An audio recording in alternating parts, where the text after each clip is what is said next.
Hello students. तो आज की क्लास आपके रिवीजन के लिए है। मैं टॉपिक लेके आया हूँ फिजिक्स का, रिफ्रैक्शन ऑफ लाइट। तो आइए हम लोग डिस्कस करते हैं उन सारे इंपॉर्टेंट फैक्ट्स को लेकर जो आपके बोर्ड्स के लिए बहुत ही इंपॉर्टेंट है। तो चलिए स्टार्ट करते हैं। तो जैसा कि हमने डिस्कस किया आपसे कि हम लोग कवर करेंगे आज टॉपिक रिफ्रैक्शन ऑफ लाइट। देखिए, जो लाइट होती है तो बहुत सारे फिनोमिना को एग्री करती है। इसमें एक फिनोमिना है रिफ्रैक्शन ऑफ लाइट, ठीक है। तो इसमें रिफ्रैक्शन ऑफ लाइट में कुछ ऐसा है लाइट के साथ कि जब लाइट अपना मीडियम चेंज करती है तो अपने ओरिजिनल पाथ से कुछ डेविएट हो जाती है। इस फिनोमिना को रिफ्रैक्शन ऑफ लाइट कहते हैं, ठीक है। अब डेविएशन इसमें कई तरीके से होता है। तो डेविएशन डिपेंड करेगा टोटली मीडियम पर, एंड डेविएशन को ध्यान में रखते हुए मीडियम को टू टाइप्स में क्लासिफाई किया गया, which is known as denser medium and rarer medium, ठीक है। तो नॉर्मली हम लोग समझ लेते हैं कि डेंसर मीडियम हम लोग किनको बोलेंगे और रेयरर मीडियम किन मीडियम्स को बोलेंगे। तो आइए डिस्कस करते हैं। डेंसर मीडियम हम उन मीडियम्स को बोलेंगे जिनकी डेंसिटी हाई होती है, और रेयरर मीडियम हम उन मीडियम्स को बोलेंगे जिनकी डेंसिटी कंपेरेबल कम होती है। तो देखो, कंपेयरिंग यहां पर होनी है। तो अगर मैं आपसे बोलूं कि वाटर कैसा मीडियम है, डेंसर और रेयरर, तो it can not be defined, ये डिफाइन नहीं किया जा सकता है। तो हमेशा ध्यान रखिए, अगर आपसे मीडियम की प्रॉपर्टी पूछी गई है कि डेंसर है या रेयरर है, तो यहाँ पर दो मीडियम्स का होना बहुत ही आवश्यक है। तो जैसे कि मैं आपको एक एग्जांपल दे रहा हूं कि मैंने आपको एक एग्जांपल दिया वाटर एंड ग्लास। तो इसमें आपको डिस्टिंग्विश करना है कि कौन डेंसर है और कौन रेयरर है। तो जैसे ही आप वाटर और ग्लास को कंपेयर करते हैं तो ग्लास वाटर के कंपेयर में ज्यादा डेंसिटी रखता है, सो हम लोग ग्लास को हायर डेंसिटी बोलेंगे, मतलब डेंसर मीडियम बोलेंगे, एंड वाटर को रेयरर मीडियम बोलेंगे। बट अगर सेकंड एग्जांपल लेता हूं, वाटर एंड एयर, इन दोनों एग्जांपल्स में आपने गौर किया होगा कि एयर कैसा मीडियम है, रेयरर। क्यों? क्योंकि इसकी वाटर के कंपेयर में डेंसिटी कम है। तो जो आपको दो मीडियम दिए जाएंगे उनकी डेंसिटी को कंपेयर करना है। वाटर की डेंसिटी कंपेयर टू एयर ज्यादा है, सो वाटर को हम लोग बोलेंगे डेंसर मीडियम। सो यहाँ पर वाटर डेंसर हो गया।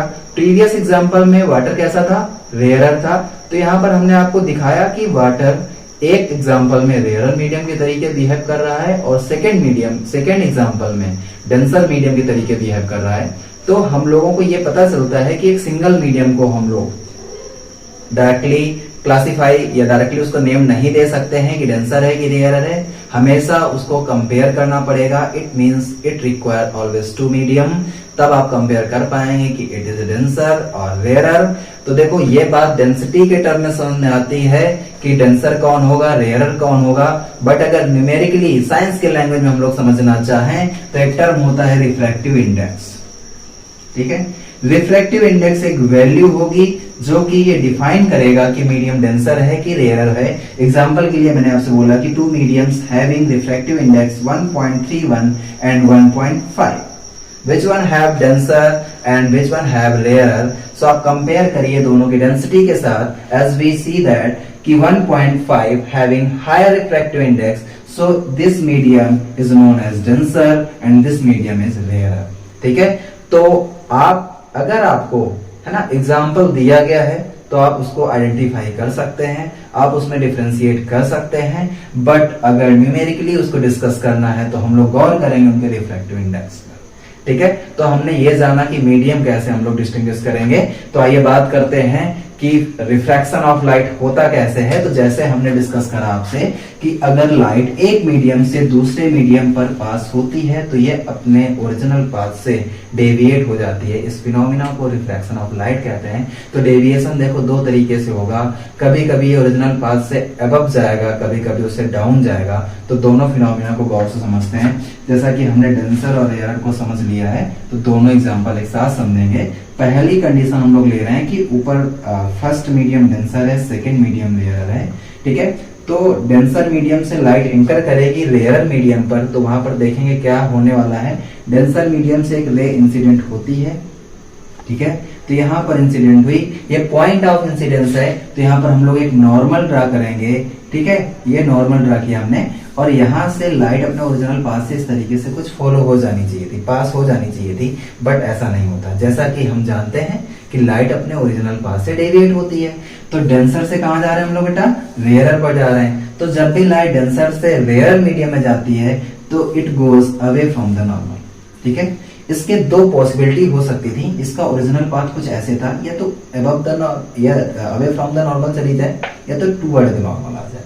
तो यहाँ पर क्या कंडीशन होती है कि डेंसर से रेयरर आते हैं और away from the normal shift होते हैं। सेकेंड एग्जांपल में हम लोग गौर करेंगे। सेकेंड कंडीशन कुछ ऐसी है कि रेयरर मीडियम से हम लोग एंट्री करेंगे and we will go to the denser medium. Light rarer medium पर आती है, इंसिडेंट हुई, ठीक है, ये पॉइंट ऑफ इंसिडेंस हुआ। पॉइंट ऑफ इंसिडेंस से हम लोग नॉर्मल ड्रा करते हैं और लाइट का ओरिजिनल पाथ हम लोग इस डॉटेड लाइन से रिप्रेजेंट कर रहे हैं। तो जैसा कि हम जानते हैं कि when a light ray coming from one medium to another medium it deviate, ठीक है, डेविएट होती है। तो अब देखेंगे कि ये अबव इट्स ओरिजिनल पाथ जाएगी कि डाउन इट्स ओरिजिनल पाथ जाएगी। तो यहाँ पर आ रही है रेयरर से denser, it goes toward the normal, यानी it bend toward the normal. आपके सामने दोनों ही कंडीशन बहुत ही क्लियर है कि जब लाइट डेंसर से रेयरर जाती है तो यहाँ पर आपको याद रखना है it goes away from normal.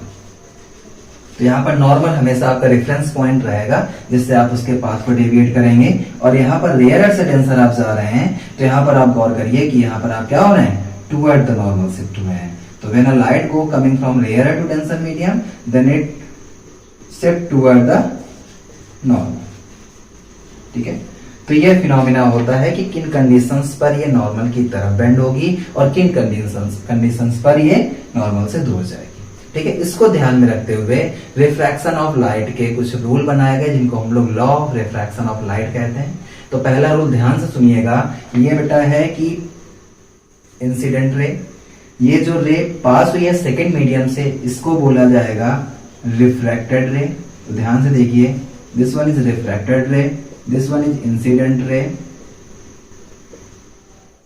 this one is normal। ठीक है, और इस पॉइंट को हम लोग बोलेंगे पॉइंट ऑफ इंसिडेंस।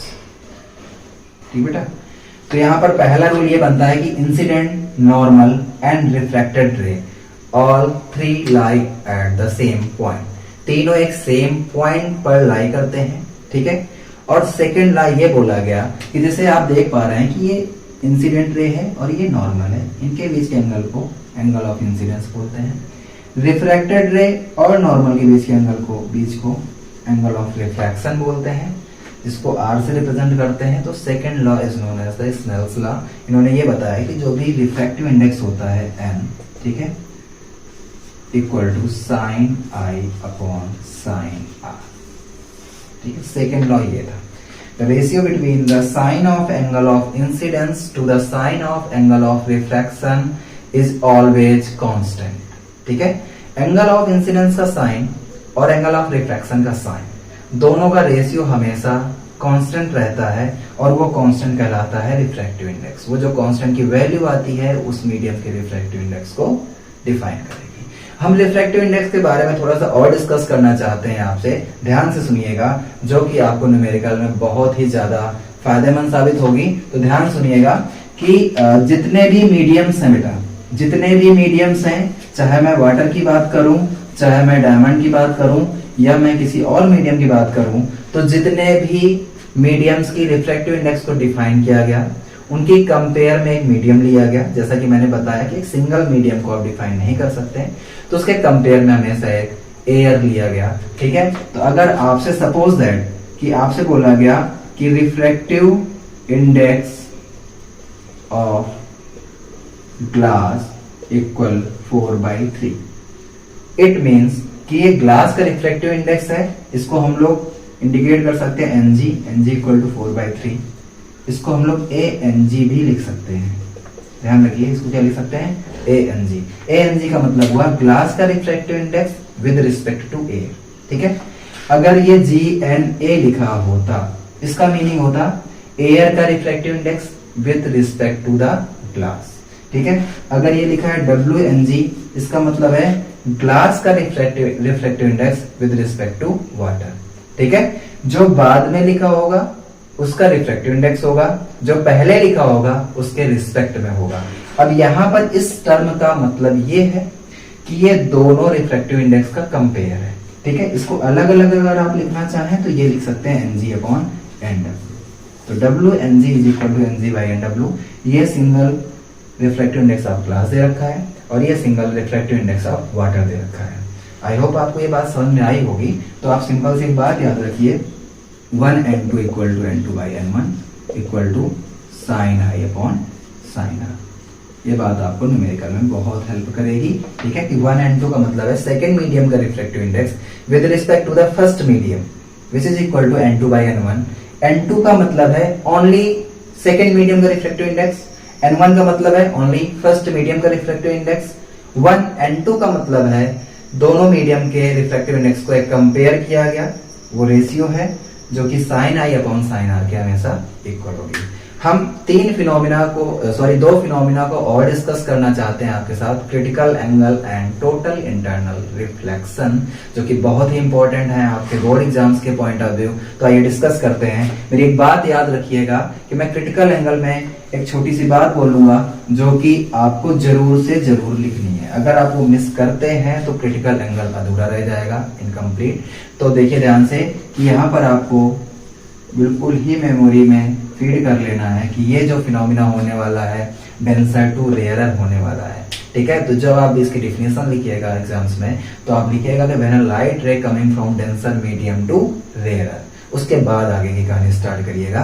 तो आइए यहाँ देखते हैं क्या होता है। As we know that when a light ray coming from denser to rarer it goes away from the normal. जब कोई लाइट डेंसर से रेयरर मीडियम में इंटर करती है तो ये अपने ओरिजिनल पाथ से नहीं निकलती, क्या करती है, डेविएट होती है। अब टुवर्ड द नॉर्मल डेविएट होगी, क्या away from the normal deviate होगी। तो भाई ये हम डिस्कस कर चुके हैं। क्या होगा कि इसका ओरिजिनल पाथ ये था, जब लाइट डेंसर से रेयरर जाएगी it goes away from the normal, तो ये थोड़ा सा नॉर्मल से अवे चली जाएगी। ठीक है, ध्यान सुनिएगा, ये है यहाँ पर एंगल ऑफ इंसिडेंस और ये है यहाँ पर एंगल ऑफ रिफ्रैक्शन।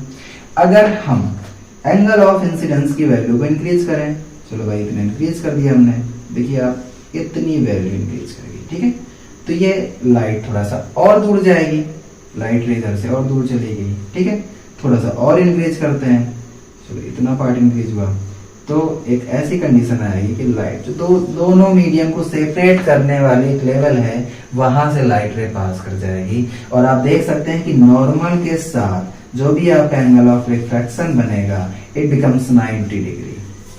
तो ये हम लोगों ने डिस्कस कर लिया किसके बारे में बेटा, critical angle.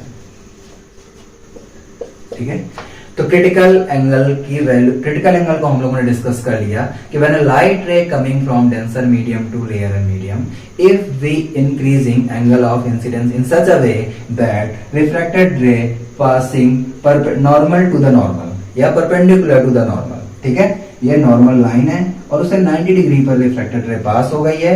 Eight that time angle of incidence this one is known as the critical angle.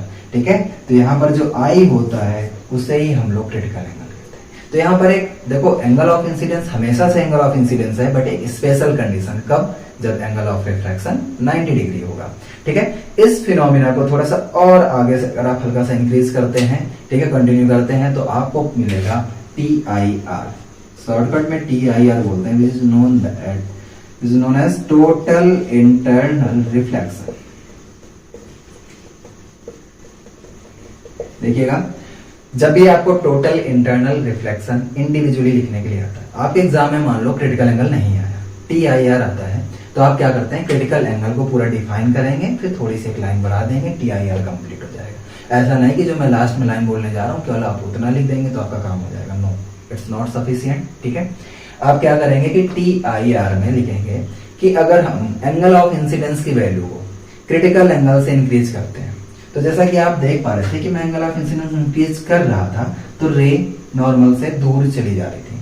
अब यहाँ पर अगर क्रिटिकल एंगल से भी ज्यादा इसको इंक्रीज कर दूं तो थोड़ा सा, अब यहाँ से गई थी तो अब क्या जाएगी, इसके ऊपर से निकल जाएगी।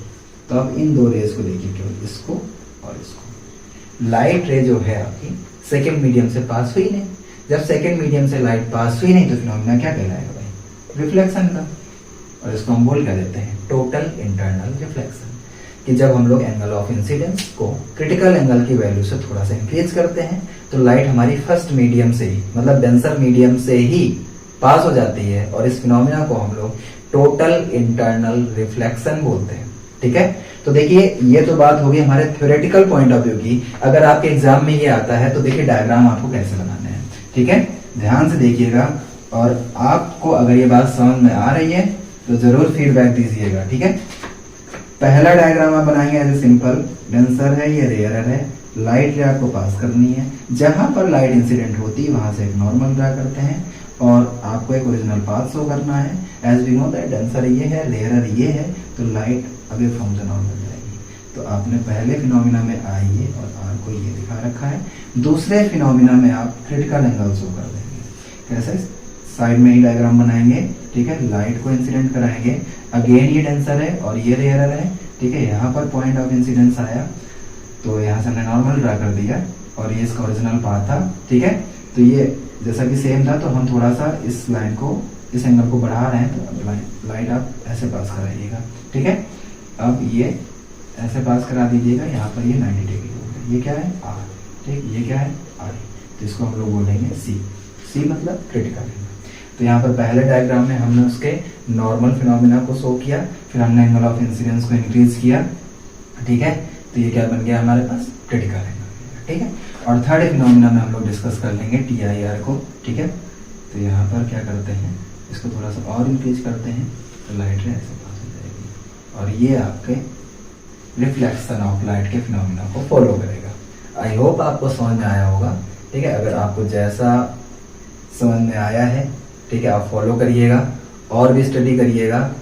आशा करते हैं आपको समझ में आया होगा। तो आप एग्जाम में बेहतर से बेहतर करने की कोशिश करिएगा और भरपूर नंबर पाइएगा। Thank you.